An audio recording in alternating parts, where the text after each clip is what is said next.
মধ্যপ্রাচ্যের যুদ্ধের আঁচে আন্তর্জাতিক বাণিজ্যের সাপ্লাই চেনে ধারাবাহিকভাবে সংকটময় পরিস্থিতি তৈরি হয়েছে। পরিস্থিতি মোকাবিলায় সচেষ্ট কেন্দ্র সরকার। তারপরেও পরিস্থিতির মোকাবিলায় দেশবাসীকে একজোট হয়ে লড়ার আহ্বান জানান প্রধানমন্ত্রী নরেন্দ্র মোদী। করোনা অতিমারির সময় ভারতে তথা গোটা বিশ্বে বাড়িতে বসে কাজ বা ওয়ার্ক ফ্রম হোম শুরু হয়েছিল। অফিসের বৈঠকও অনলাইনেই হতো সেই সময়। দেশবাসীকে আবার সেই রকমভাবেই বাড়িতে বসে কাজ করার অনুরোধ করেন প্রধানমন্ত্রী। কিন্তু এবার প্রেক্ষাপট ভিন্ন। এবার লড়াই তেলের বাজার আর অর্থনীতির সংকট মোকাবিলায়। এই সংকট মেটাতে প্রধানমন্ত্রী বলেন, আমরা করোনার সময় ওয়ার্ক ফ্রম হোম করেছি, অনলাইন মিটিং, ভিডিও কনফারেন্স করেছি। আমাদের তাতে অভ্যেসও হয়ে গিয়েছিল। এখন এই ব্যবস্থাগুলিকে আমরা আবার শুরু করলে দেশের উপকার হবে। Work from home, online conference, virtual meeting के আমাদের আবার গুরুত্ব দিতে হবে। साथियों, हमने कोरोना के समय में वर्क फ्रॉम होम की, ऑनलाइन मीटिंग्स की, वीडियो कॉन्फ्रेंस की, ऐसी अनेक व्यवस्थाएं विकसित की और हमें आदत भी हो गई थी। आज समय की मांग ऐसी है कि उन व्यवस्थाओं को हम फिर से शुरू करें तो वो देश हित में होगा।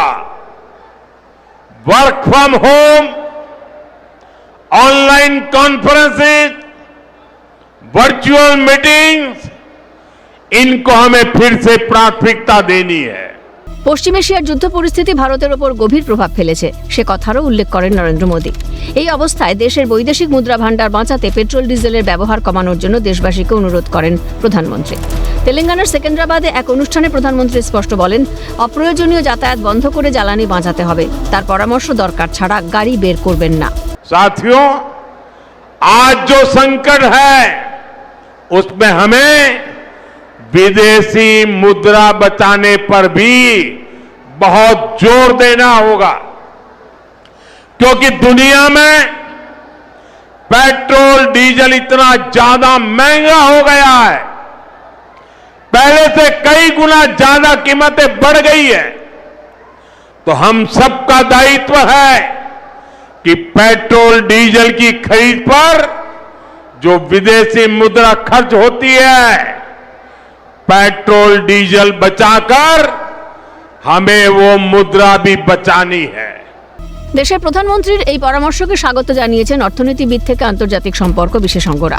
জ্বালানি সঞ্চয় করা প্রয়োজন, জ্বালানির অপচয় রুখতে বার্তা মোদীর। দেশের আর্থিক স্থিতিশীলতা বজায় রাখতে এই বার্তা সতর্কতামূলক বলেই মনে করছেন তারা। আজকে প্রধানমন্ত্রী যেটা বললেন সেটা যদি করা হয় তাহলে দেশকে আরেকটুখানি শক্তিশালী করার জন্য সাধারণ মানুষের প্রচেষ্টাটা জারি থাকবে। আপনি যদি একটু অপচয় বন্ধ করেন, আপনি যদি কার্পুল ব্যবহার করেন, আপনি যদি কথায় কথায় গাড়ি না চড়েন, আপনি যদি পেট্রোল ডিজেলের সাশ্রয় করেন, আপনি যদি ওয়ার্ক ফ্রম হোম করেন, তাহলে এই তেলটা, অতিরিক্ত যে তেলটা খরচা হচ্ছে সেই তেলটা খরচা হবে না, তেলের একটা সাশ্রয় হবে। কারণ তেল কিনবার জন্য আমাদের কিন্তু অতিরিক্ত ডলার বেরিয়ে যাচ্ছে। অতিরিক্ত ডলার বেরিয়ে যাওয়া মানেই হচ্ছে আমাদের বিদেশি মুদ্রার যে ভান্ডার সেটা সংকুচিত হচ্ছে। তো যুদ্ধটা থামেনি। সুতরাং এত বড় ভারতবর্ষে এত জনসংখ্যা, এত ইন্ডাস্ট্রি, এত ভেহিকেলস, এবং সেগুলোর জ্বালানি সরবরাহ করা কিন্তু মুখের কথা নয়। কারণ আমরা যদিও আফ্রিকা থেকে শুরু করে ল্যাটিন আমেরিকার দেশ, মধ্যপ্রাচ্য অন্যান্য দেশ থেকেও আমরা জ্বালানি আনি, সাউথ ইস্ট এশিয়া থেকেও আনি, কিন্তু বেশিরভাগ আমরা হরমুজ প্রণালী দিয়েই আসে আমাদের জ্বালানি। সুতরাং এই জ্বালানি কে ধরে রাখা প্রয়োজন, সঞ্চয় করা প্রয়োজন। কারণ আগামী দিনে যদি লিঙ্গারিং হয় ওয়ারটা, তাহলে আচরণ যাতে আমরা সমস্যায় না পড়ি তার জন্য বলা হয়েছে যেটুকু আসে সেগুলো সঞ্চয় করা, এবং আমাদের অপ্রয়োজনীয় ভাবে যাতে করে আমরা জ্বালানি অপচয় না করি, এটা একটা বার্তা। সুতরাং এটা করে দুটো বার্তা দিতে চেয়েছেন। একটা হচ্ছে দেশের আর্থিক স্থিতিশীলতা বজায় রাখা, এবং তিনি আরেকটা গোল্ডের প্রসঙ্গটা তুলেছেন।